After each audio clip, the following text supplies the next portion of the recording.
Hello, Internet. Welcome back to another episode of Perfect Faraday. I'm your host, George Merchant, here with my co-host, or maybe he's the host and I'm the co-host. Who cares, man? Because it's all about talking about, what's your worth. I'm the hostess with the mostest. Yeah, you are. Jeremiah Evans, yeah. So what are we going to talk about today, George? I thought maybe we could talk about knowing your worth. 350. 350. 350. That's my worth right there. It's 350. So are we talking about knowing our worth in the business sense? Are we talking about knowing our worth in the dating world or relationship world? I think a lot of times, people either marriage, huh? I think depending on a person's personality, either they overestimate, maybe because they're too confident, in something, or. I mean, whoa, you don't have to pick on Americans, bro. All Americans are the best, right? I think that we may have a glut of people publicly they probably are very insecure, maybe amongst their closest friends if they have any real close friends, but I think a lot of people now overstate their worth.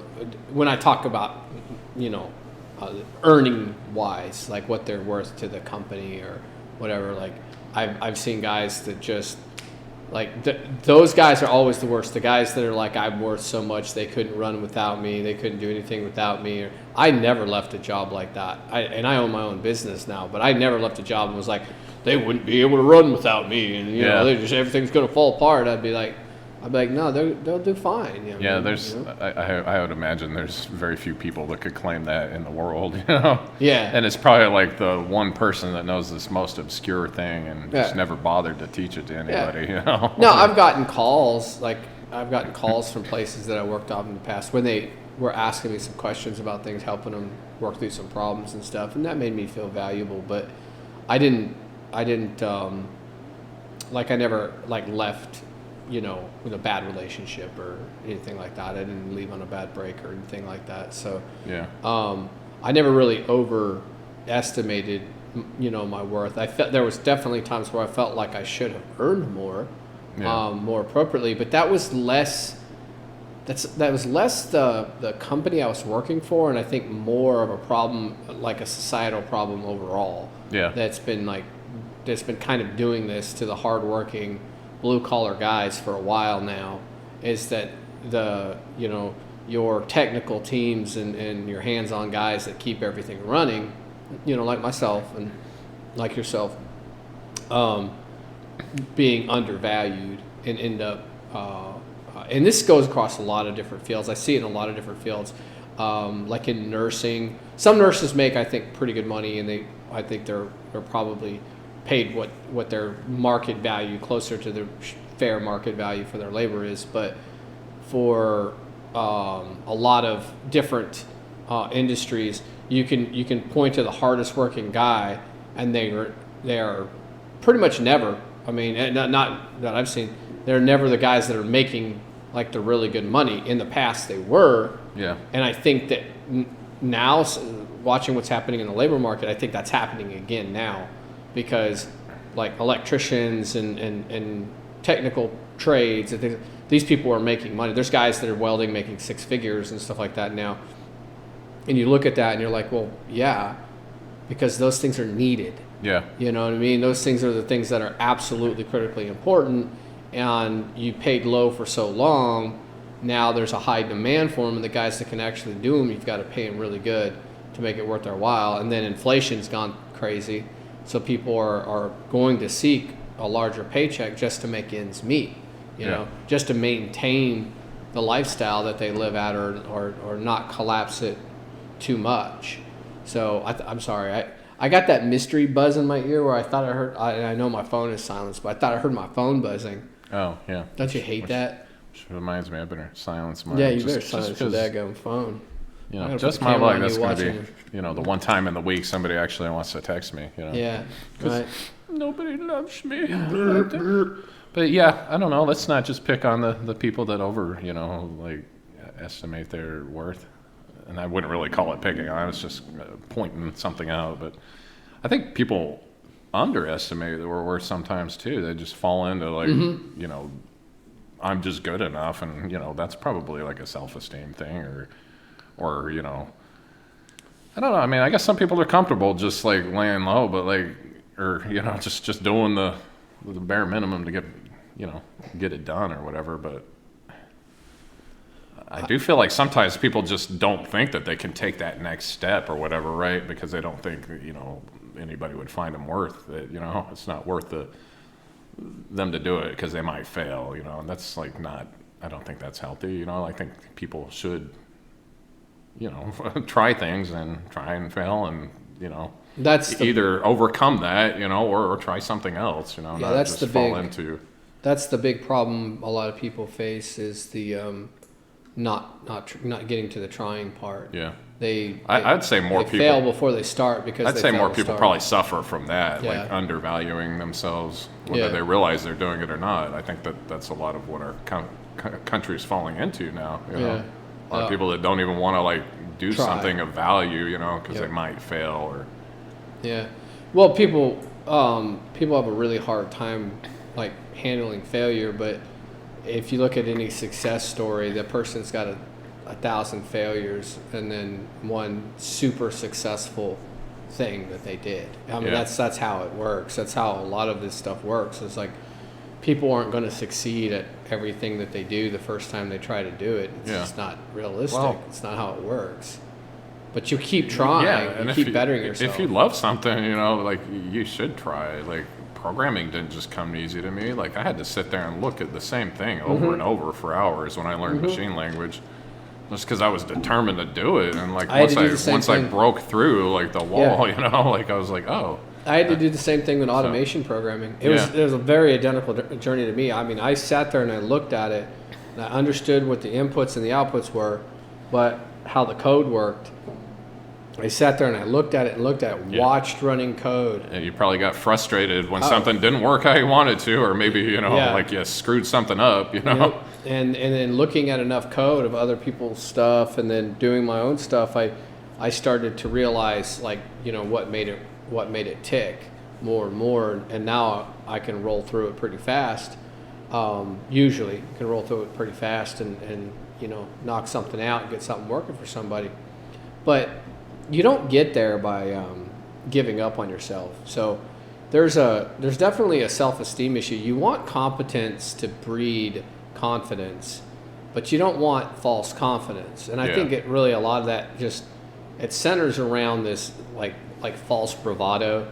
Yeah. And people want to appear more confident than they are and stuff, and it's like this cockiness that's not earned. Right, you're not really necessarily good at anything, so you act like you're, the man, and you act like you know so much and you can do so much. But when it really is that you're struggling to even do the minimum.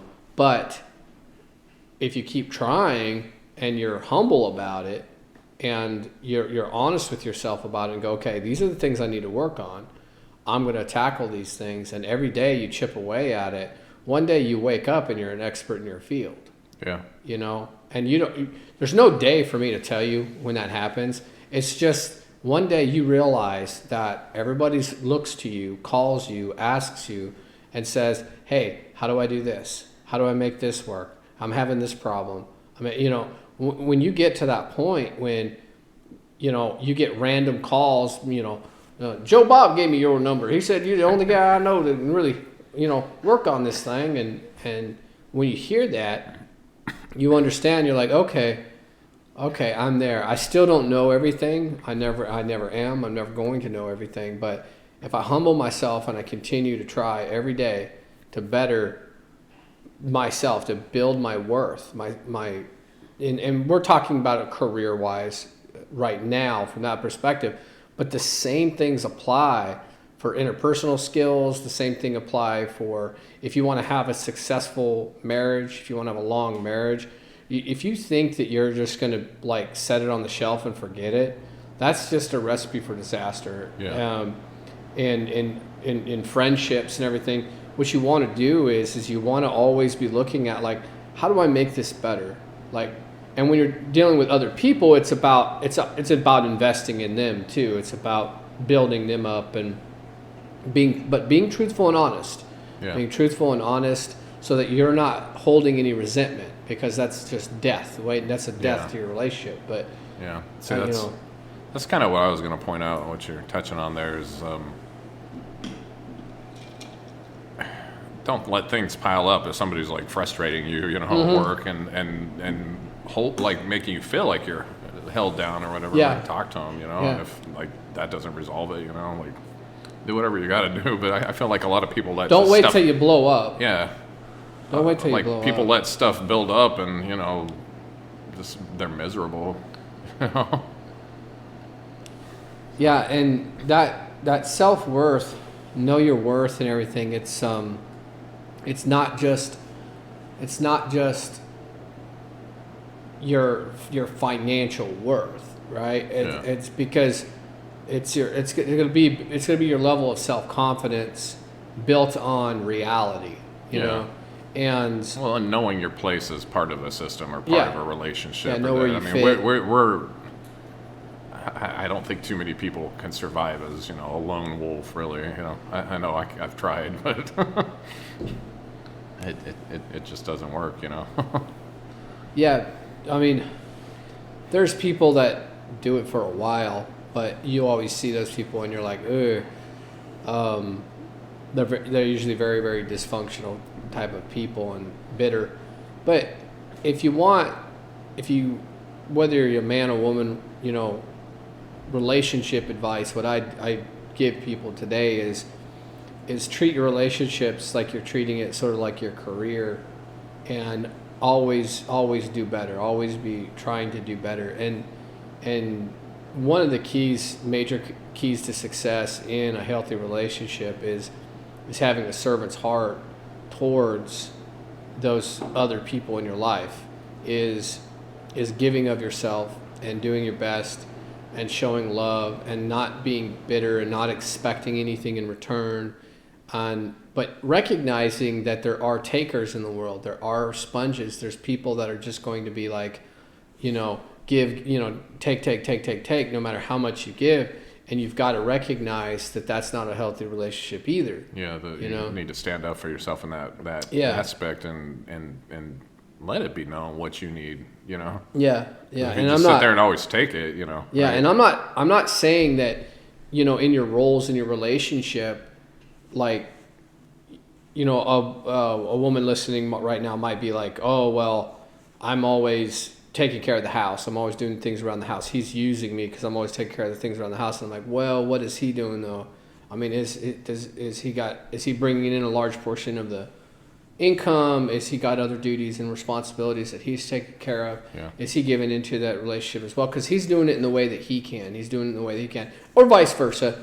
You know, for the man, if he's feeling like he's giving because he's bringing home the bacon and everything, and she's not doing much, I think he needs to step back and make sure to take a look and see, hey, look, she does all these things for me that frees up my time, that allows me to enjoy, you know, life to a more fuller extent, because she takes care of the laundry and she takes care of the dogs and she takes care of the dishes and she takes care of all these things. Well, and some random like instances I've known of like women that like will be like the breadwinner while their, you know, significant other is like at home just playing video games and smoking pot, or that, you know, like, you know, either leave them or demand something better, you know, like don't devalue yourself like that. Yeah, that's I've weird known one. Like strangely like quite a few instances, not that exact. That seems like a more modern phenomenon. Yeah. Not that it's not happened before when we were younger, but man, well, and if you ask, you know, your significant other to like help you out, and they just aren't good at it, and you just give up. No, like you show them how to do it, like, because sometimes they'll just pull that, you know, because they don't want to have to do the dishes or something. Yeah. You know, Like that is a thing, you know. Yeah, my wife knows it's that a I'm very good. manipulative thing My, to do. my, but- my wife knows that I'm good at doing dishes. and she knows that it doesn't bother me to do the dishes in the sink. She prefers to use the dishwasher. And I just tell her anytime I want the dishwasher to do the dishes, I buy her some Starbucks, you know. That's But- terrible. Yeah, I know she listens, so that's for her. But I love you, baby. And the things that we do for each other, I appreciate the little things more now than I ever have. Like when she brings me a cup of coffee, or just in the morning, just gently waking me up, or anything like that. All those little things to me mean. I mean, they're like little slices of heaven to me. Like that stuff is the things that matter to me more than anything. And it's only because I invested 20 years into it are those things so valued. You don't find yourself that, yeah, when you're early on in a relationship, you got puppy love and you're infatuated with each other, but you're not in love with each other. You don't really know what love is until you've gone to hell and back with somebody. And knowing the worth or the value of that and valuing that, there's so many people now, what the divorce rates are well over 50%. What are they at now, man? I mean, help me out here if you remember, if you know off the top of your head. 60? I don't know. It's It's up something there. like, it's just insanely high. Somebody, I heard a statistic quoted recently that said that by the time women are in their 40s or something like that, over the next 20 years, 50% of women over the age of like 40 something will be single. Like over 50% of the female population will be alone. And I'm sorry, but I can't help but think that 50% of the female population does not want to live and die alone. I have a hard time believing that. I don't think that. I don't. I don't think that. anybody wants to live and die alone. Like, No, and I personally, when I hear about this, it breaks my heart. It makes my heart hurt, because it's like I wish more people had, what I have with my wife, and my other relationships too. Is like I wish that they had that closeness to somebody that makes everything worth it, that makes getting up in the morning and being miserable, not because you're with them making you miserable, but like going to work or just doing something that you're just like, oh gosh, I got to do this. But you kind of like, you feel good about doing it anyway, because you're just like, well, I've got this woman that's proud of me at home and loves me, and I would do anything for her, and I'm going to get up and I'm going to go and earn this paycheck, even though I don't like the job I'm doing right now. I'm going to do this to the best of my ability. I'm going to make her proud, and then coming home to somebody that's grateful for what you do and recognizes that it builds your value, it builds your self-worth, it builds your self-image, and you feel loved, you feel good. And I want more people to have that. I want more people to have that kind of more humble sense of self-worth, that one that's got like a really good foundation, where there's love in their life, where they're always trying to better themselves, they're working on their technical abilities, like, getting better at the thing that they're doing, that they're trying to be good at, and just striving to be a better version of themselves. Because when you look in the mirror, you don't feel like, oh, I'm woe is me, I'm just the scum of the earth and everything like that. You say, no, I'm a flawed human being like everybody else, but it's doing their best, and I'm blessed that I have these things in my life. Because it's not the money, because you're never going to be happy after a certain point with money. If you have too little, you're going to be miserable, because you're going to struggle, and you're going to fight over finances and stuff like that. But once you get beyond a certain point, it's meaningless. It doesn't change the way you feel. You don't feel any different in your skin. It doesn't change you that way. You don't. If I handed you $5 million, you would feel slightly different for about 2 weeks, and after that, you would just be like, "That's what am I doing now?" And you might even be more miserable because you might go, "Well, oh man, I don't have to work now and everything, but what am I going to do?" Yeah. You know, all of a sudden you might find yourself listless and aimless, and then where are you at? So it's not about the pursuit of money; it's about the pursuit of meaning. And if we pursue meaning in our lives, we're going to have more value, and we're going to be able to look at ourselves and value ourselves better. Yeah. What does that mean as far as negotiating with a boss and everything? Well, not all of that comes into play, but you have more confidence when you sit down and you say, "Hey, no, I'm not going to take the $20 an hour. I'm going to take the 25." Yeah. I'm not Well, gonna and settle for if that any doesn't less. work out there, I mean, if you're building your skills, like, they'd probably be more than happy to like have you somewhere else. Yeah. Mm-hmm. So that's just a thought. Yeah, I was literally talking to somebody today at like one of our bigger customers, and he seemed pretty miserable, but he was keeping at it, and I was like, kudos to you, man. I was like, you should always have it in your head, like, build your skills, and maybe this isn't always what I want to do, because I mean, working for a bigger corporation can always be soul crushing, even if you're the most positive person, like it can get to you after a while, because you're just kind of a number, but like you really do have value to that company, not. Even though it doesn't seem like it at times, you have value to somebody. If it's your coworkers, if you're like working, with other people and not just making their lives miserable, Yeah, I agree with you, man. So like that's how I always was, because I worked for a big soul crushing company for like over 12 years, Soul crushing. Soul crusher. Yeah, I worked for some of the bigger companies too, and I'll have to agree with you. But yeah, it was always like my coworkers that. Yeah, exactly. Like, yeah, it was the people I worked with that really made it, man. I think about that time and time again. There's people that I worked with that really made me care much more about the job and how my work affected them, not leaving a mess for them, not leaving something half fixed, or, you know what I mean, and thinking like, how would I want to be if they were working on how would I want it to be left for me, and passing down good information and stuff like that. So yeah, it's always been a kind of a goal of mine when I'm working with other people to leave it better than I found it.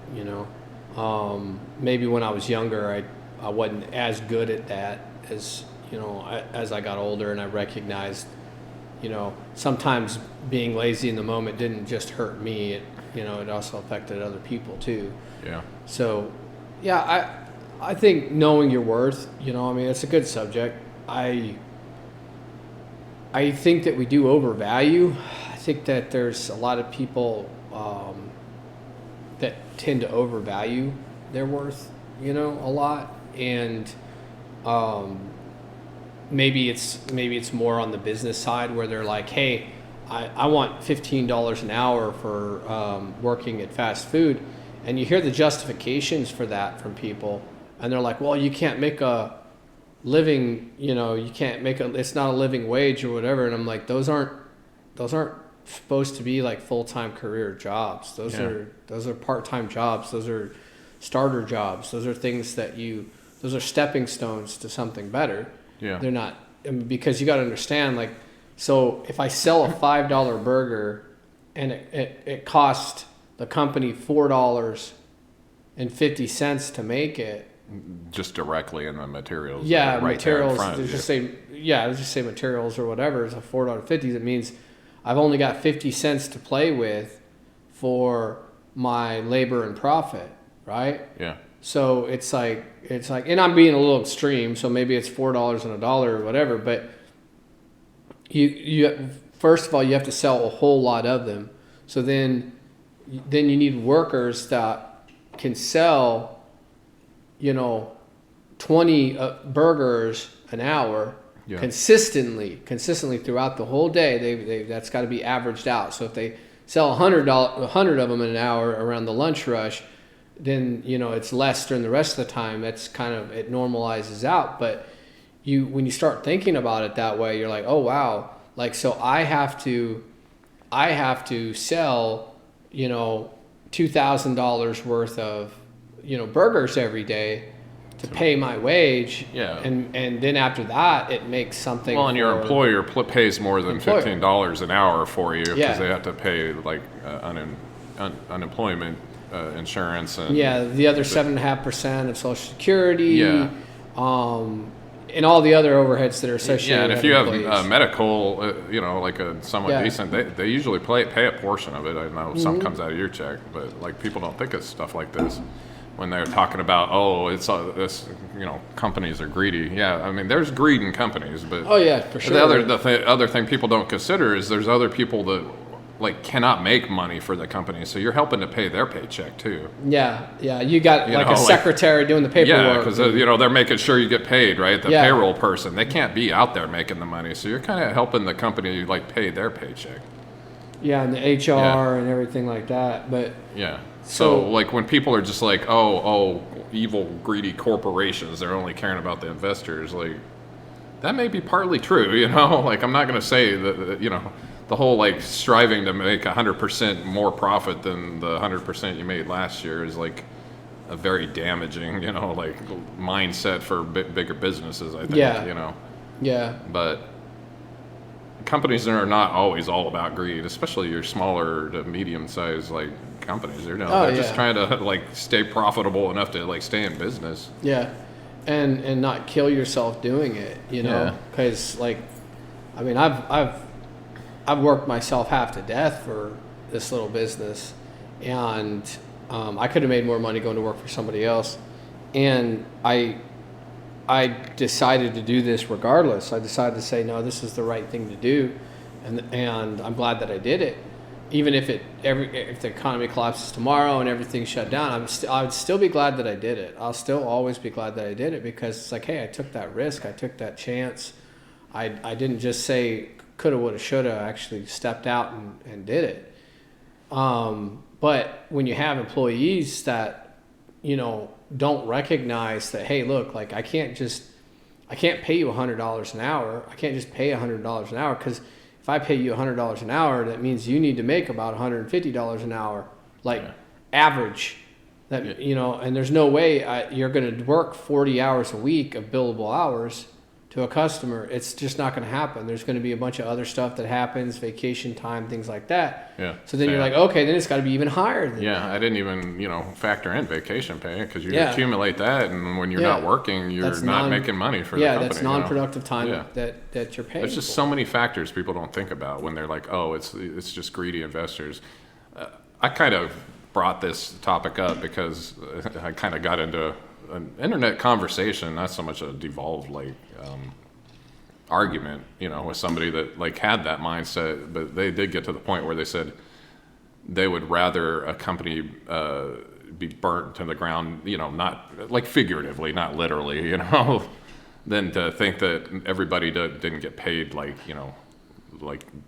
fairly, or I mean, I guess that's reasonable, but that wasn't his point. Yeah, what's fair? He just kept going on about like it's all about the investors, and it's a small video game studio I was like arguing about, because a voice actress basically overvalued herself. Like she really didn't work on herself after she got the part, because this video game is coming out with the third in the series. Like I don't really like to get into video games too much, with stuff. I know people are into them, but it was Bayonetta, okay, if you want to look it up. But she did the first 2 installments, and I don't know, like she was under NDA. She really shouldn't have been talking about her pay, so she kind of broke that. But once she took that first part, like she was used in bit parts for that same character. But now, like, it sounds like she wants like a 6-figure salary, like when she really just sat in a sound booth, And I'm not trying to devalue voice actors, but some of the most successful ones, they keep doing work. She just really didn't seek any work for like the last 10 years, thinking she was going to get a payday, you know. And I was pointing out to this guy, I was like, okay, because he was like going to bat for her, which I do like it. I like seeing other sides of like an argument, right? Yeah, of course. And I'm not trying to totally attack this woman, but I'm like, okay, so why is she more important than the artists and the programmers and all the other people at this small to mid-sized video game developer that are going to lose their job because she was basically asking people to boycott this new game coming out. Well, if it doesn't sell well, everybody's out of a job. Why is she so much more important than all of them? When she hasn't even tried to work to make herself more valuable, like other voice actors out there that can get quite a bit of money. Yep. Because they have a resume, but she had 20 things in her resume, and 10 of them were this character. I don't think this is a new attitude or new phenomenon. I think this is an old attitude because I mean, even the old guys going back, 20 years or over 20 years for me, in heavy industry and stuff. You ran across people that had these kind of attitudes, right? And I'm sure you did too in places you worked and stuff. But now it's it seems to be like a common trope. Instead of it being work hard, right? Yeah. Put in an honest day's work, because the way that I was raised was you work hard no matter what. Whether they pay you right or not, at least you did your part right. You work hard, you go in, you put in your work, and then if they don't recognize it, they don't pay you, then it's time to start looking. It's time to start going ahead and looking around. Well, I would suggest you ask first, and of course, of course, back, of course. But also, don't burn a bridge. Don't burn a bridge. No, unless it's just so miserable, in the moment you have to quit, for some reason. Well, it's always good to put in your 2 weeks because you might need them for a reference later on, right? You might need the job back. You don't know. Yeah, I mean, that's true too. The way the economy is going right now and stuff is that I can see us going through some pretty rough times going forward because between inflation, a lot of these businesses that can't get the stuff to even sell the stuff to make money, to make a profit. I'm looking at all this and I'm going, you know what? We're going to go through a transition phase that I hope that it's short. I hope that it's as short as possible. And maybe because of technology, we might be able to speed things along a little bit faster than we could in the past. But there's only so fast you can go with this stuff. So we're going to be reshoring a lot of American manufacturing. I don't think we have a choice. I think we're finally arms twisted behind our back. The shoulder is popped out of joint. The patient is fluttering on life support. And we don't have much choice in the matter anymore because we're cutting off China. We're going in. Everybody was talking about Trump's economic war with China, and that was like paltry compared to what's going on touch, now. That was gloves compared to what's going on right now. Yeah, it was.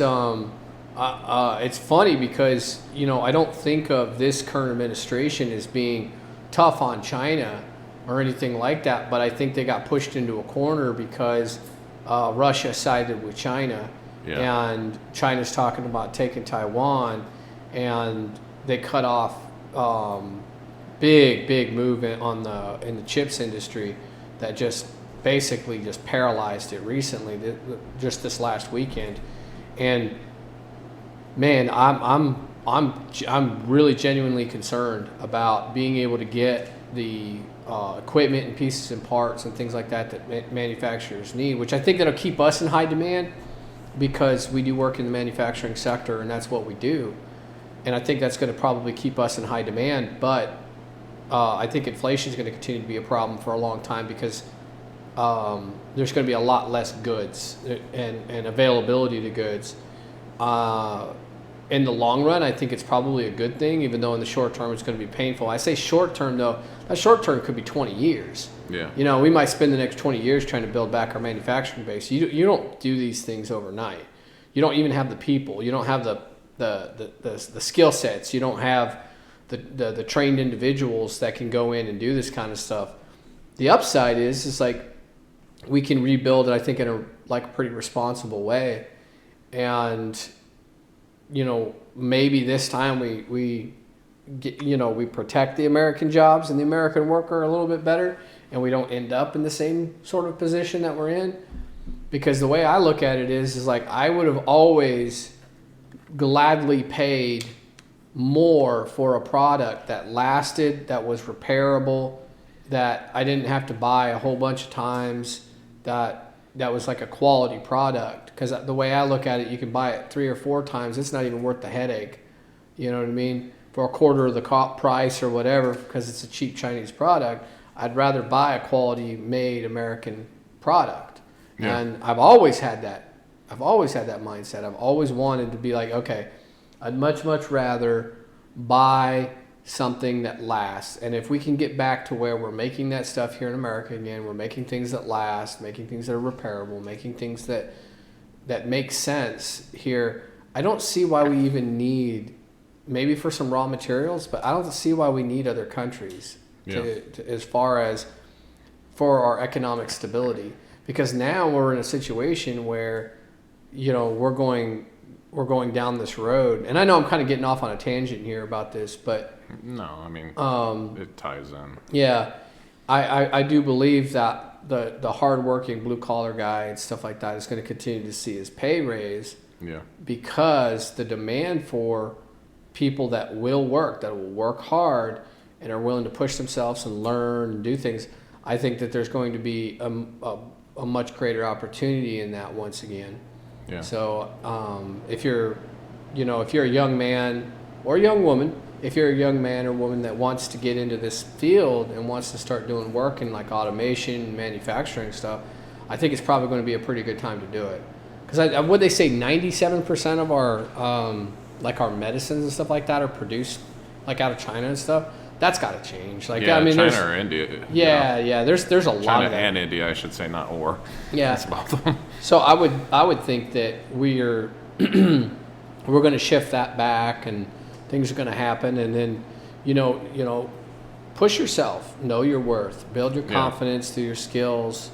Well, yeah, I'll kind of bring it back around. Like, don't just settle in your mind that you need to work for McDonald's, and fight for that livable wage. Like, challenge yourself. Like, actually try to do something else. Who wants to work at McDonald's their life? And I'm not speaking out against somebody that's just doing it, like if they're making ends meet. I know it's hard to make a change sometimes, depending on your situation. Yep. But yeah, like I've been watching a lot of videos. The guy's name is Chris Norlund. They'll probably drop some links in the bottom, but he's a productivity like specialist, like he really knows what he's talking about too. He's not somebody talking out his butt, but I think he must do it for companies or whatever.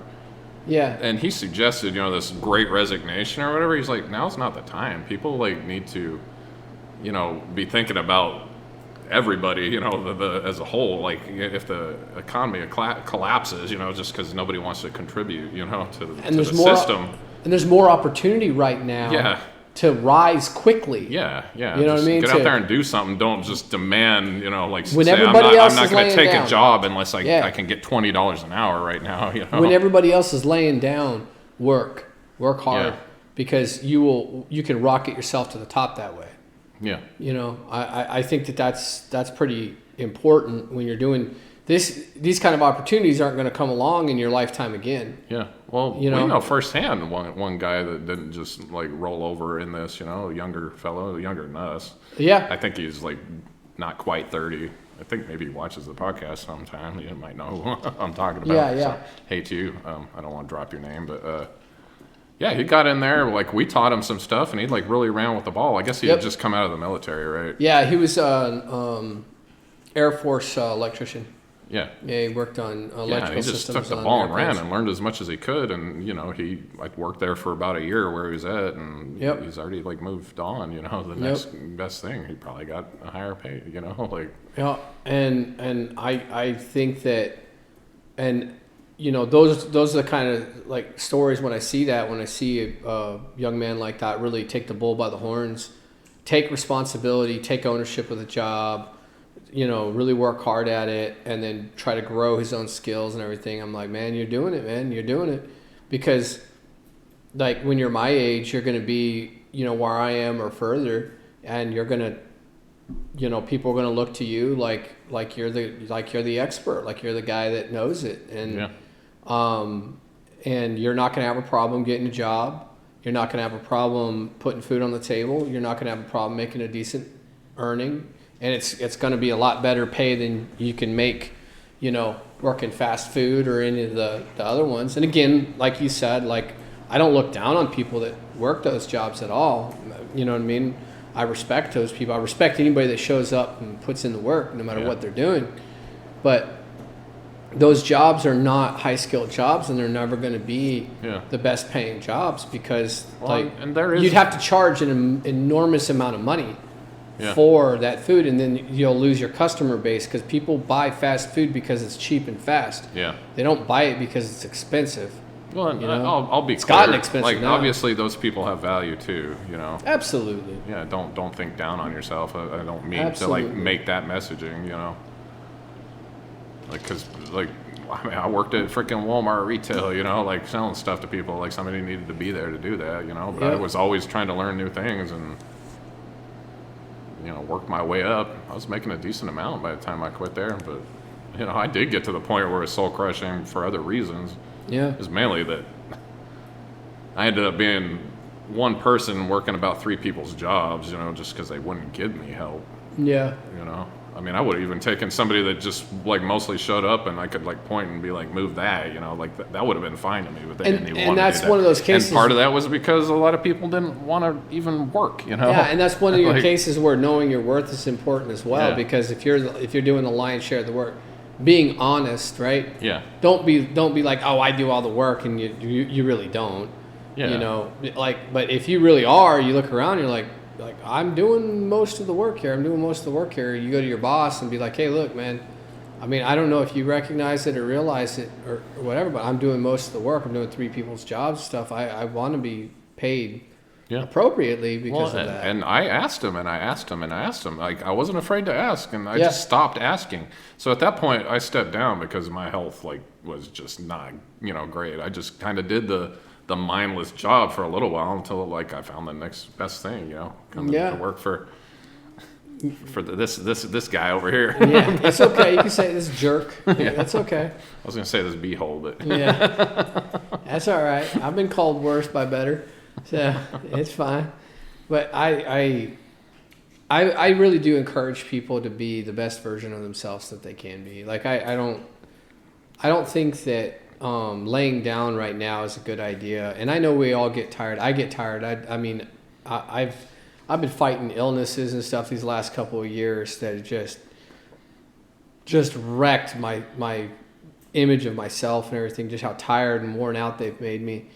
And on top of everything else, running a business and the stress of that and everything, it really does feel like it just always is trying to wear me down and wear me down. Yeah. But I get so happy when I fix something and make something work for somebody, and people call us back and they ask us to do more work, and they love working with us, and they got plenty of work for us. That's what they always say. We got plenty of work for you and stuff, and you realize you're just like, yeah, we're doing right by people, and that feels good, even though a lot of the other financial stuff can kind of really get me stressed out, and the health stuff can get me stressed out and everything. When I think about it, I know that I did the right thing. I know that I've done the right thing, and I know my worth. That being said, you have to humble yourself, and you got to keep yourself humble too. Yeah. You have to realize that's funny. I was going to say the same thing. Yeah, you're flawed. You are. I say to everybody, you're deeply flawed. You're a deeply flawed human being. Because we all are. Because we all are. We all are. You're not a special princess. Yeah. You're not some special thing. You were born flawed. You were going to live flawed. And what you want to do with that life is you want to take that flawed human being and you want to mold it into something greater and something better. And you want to impact those people's lives around you that you love and you care about. And you want to make other people's lives around you better, because in that you find purpose, and in purpose you find joy.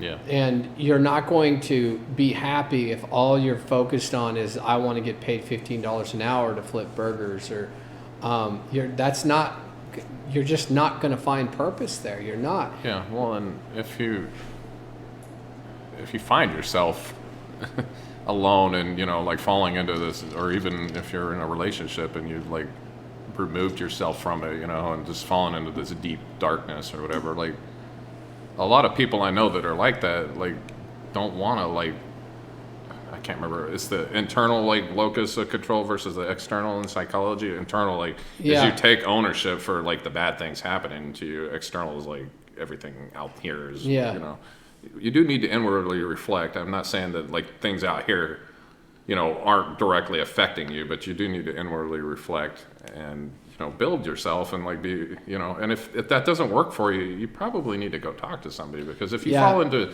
a deep, dark depression, like nothing good can come out of that. Yeah, I recommend counseling for people, man. I do. I recommend counseling for people. Yeah, and as much as I don't preach or whatever, I would say a faith-based counselor, you know, you could ask them not to preach you, and usually they don't. They don't. Because like I feel like more sciencey, you know, like I'm sure you can find good psychologists that aren't, you know, faith-based, you know, but a lot of them just want to,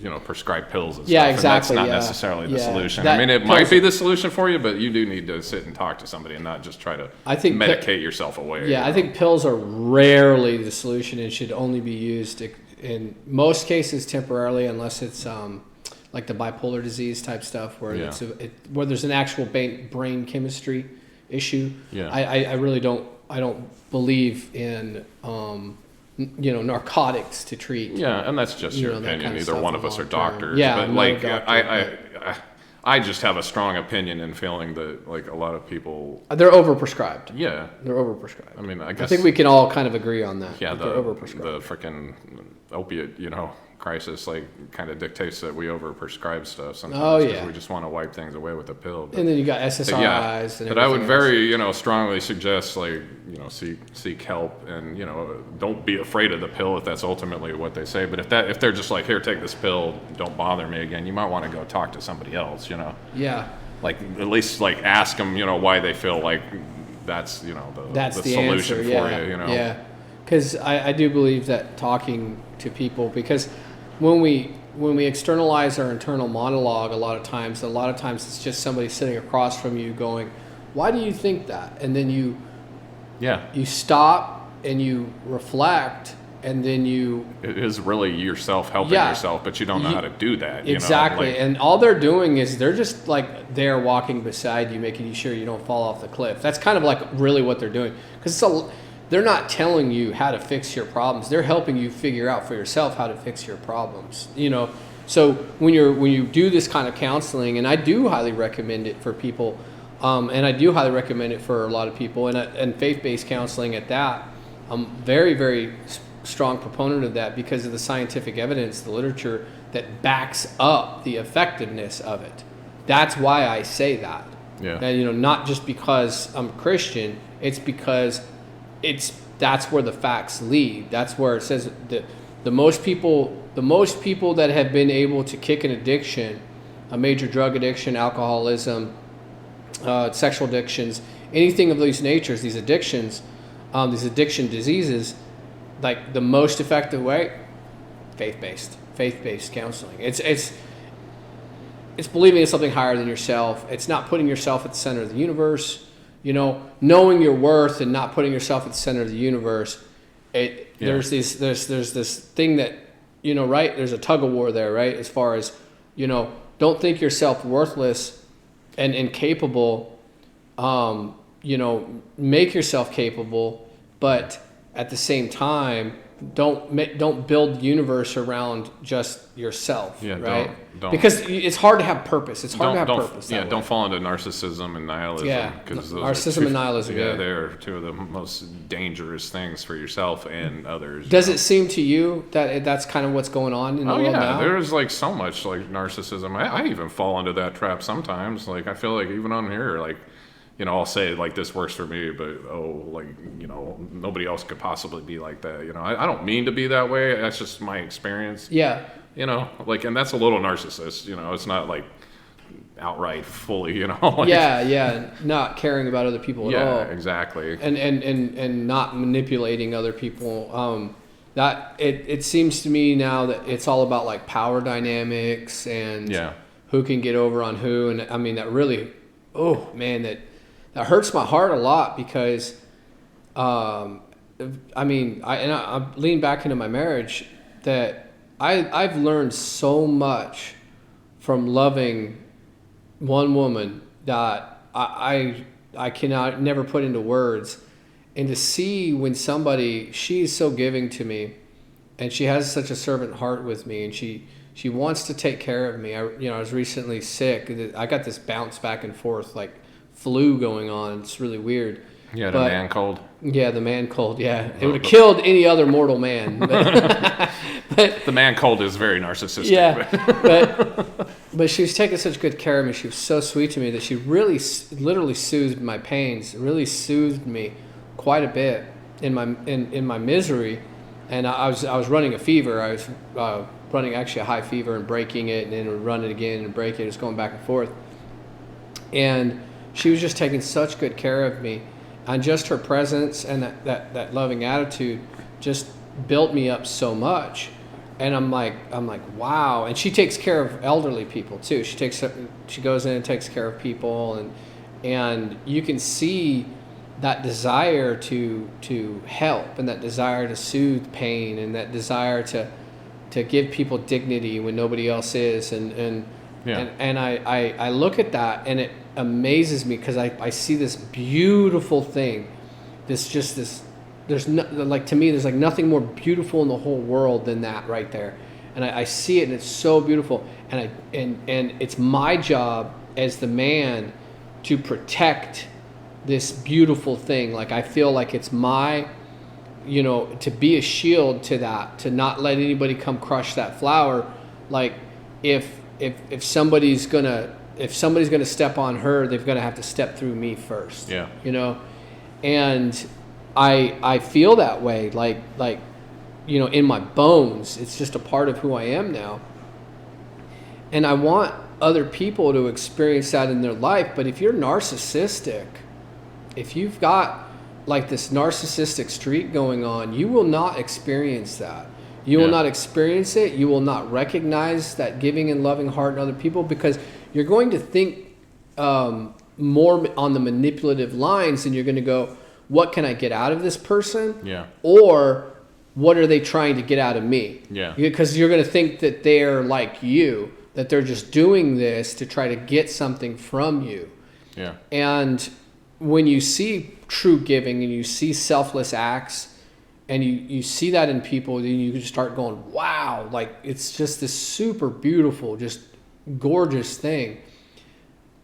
And if people aren't so greedy, like, when you're working in these different, places and stuff like that, and they treated each other more along those lines, and people didn't feel like they were being abused, because you might take a person that's like that and you might put them in a certain job, and then they might pay them minimum wage, and then even though they're earning the company a ton of money, they might just abuse the crap out of them because they never complain or anything like that. Yeah. And that's the flip side of that. So I hear all the people out here, all the, not just young, I won't just pick on the young people, but I hear all the people out here that they need to pay a fair wage, and and I'm like, that voice actress I was talking about earlier is 51. She's older than both of us. Yeah. Like So there you go. It sounds like she was so acting. it's not an age. She has an actual video she put out. It wasn't just words. And if you listen to her tone, it's kind of like, I deserve this. I deserve that. You should do this, with no consideration for like other people. And that's why it was like, because I don't usually get online. I mean, and I actually made a post and people responded to it. I don't usually do that, but it just was something that like just drives me crazy. It has for the longest time. People don't consider what their actions do to others, or when they're like, gimme, like, well, what are you doing to, Let's do our best help the system, like not just like, I deserve this, Yeah, let's do our best to get away from that. Yeah. Right? Like, I really believe like that, and I was real protective of my guys when I was a maintenance manager. I was very protective of them and stuff, because I was always trying to fight for more wages for them, for the best pay that they could earn. But I also was on them about the work, like getting the most amount of work, because I'm like, you got to show them the value. You got to show them that you're worth this, and my teams were extremely productive. we got a lot of work done. We got more work done than any other shift. Any time when I was in charge of a group, we were always the ones that got the most work done. And that's because I looked after them, I fought for them, but I told them that, hey, they've got to put in the work. They're at work, it's time to put in the work. And I'm going to do my best to fight for every penny. And if you're not in a situation like that where somebody's not there, you know, like fighting for you, and you're trying to fight for yourself, and the job's not listening, then it is time to start looking for another job. Now, that doesn't mean you're going to make six figures. I mean, it doesn't mean you're going to be making $250,000 a year doing whatever it is that you're doing. There's a market for these things. There's a certain kind of pay scale in anything, and you kind of get an idea of where you're at and where you're at in your progress in your career and stuff, and you say, well, you know what, I've been doing this for over 20 years now, and I do think I'm worth six figures. I do believe that I can do all these things and more that they're asking of me. And then you realize, you're like, hey, yeah, I am worth it. But if you're just fresh out of high school or college, and it's your real first career job and everything like that, yeah, and you've been there for 18 months and you feel like, hey, I should be making this kind of money, man, you've barely just gotten started. And that's kind of not the right attitude to have. Sorry, going back to that voice actor, that was part of what, like, she was like going on about. She's like, I went to school for the arts or something for 4 years and got a bachelor's, and then she went 3 years like voice coach or whatever. Like, okay, that's great. You did put some work in there, but like, what have you done additionally? You know?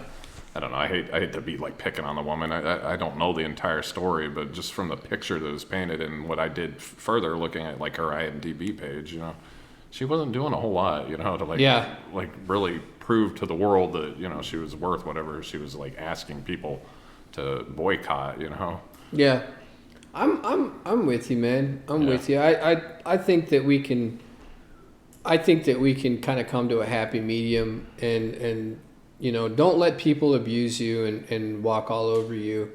I mean, I guess you kind of have to allow to a certain degree or whatever, but if it continues on and people don't see your value, and they, you know, you can't get the raises and everything like that, then it's okay. It's okay to, and don't feel guilty about it, you know, trying to work yourself up, work your way up or everything. But I mean, if you're just job hopping from place to place just for more money and everything, and they just, because the next place hasn't really got you figured out yet, because you're really not as good as you say you are, you know, and I've worked with plenty of people like that, you're not doing yourself any favors. You know, stick with something for a while, get good at it, prove that you're good at it, like, take criticism from others, you know, listen and say, okay, this is where I can improve, and everything, the things I'm... Take constructive criticism.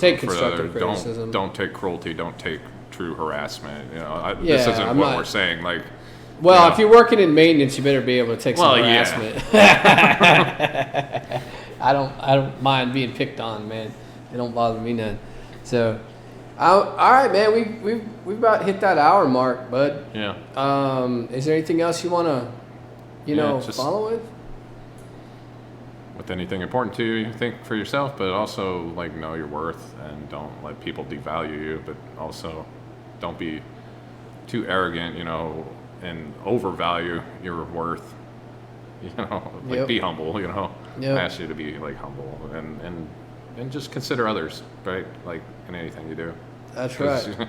Well, we're not the center of the universe as much as we'd love to think that we are. So. No. Thank you for tuning in. Appreciate everybody that watches the show, especially you, sweetheart. And please, if you can, like and subscribe, share the video if you like it, and we'll check you out next time. Thank you very much.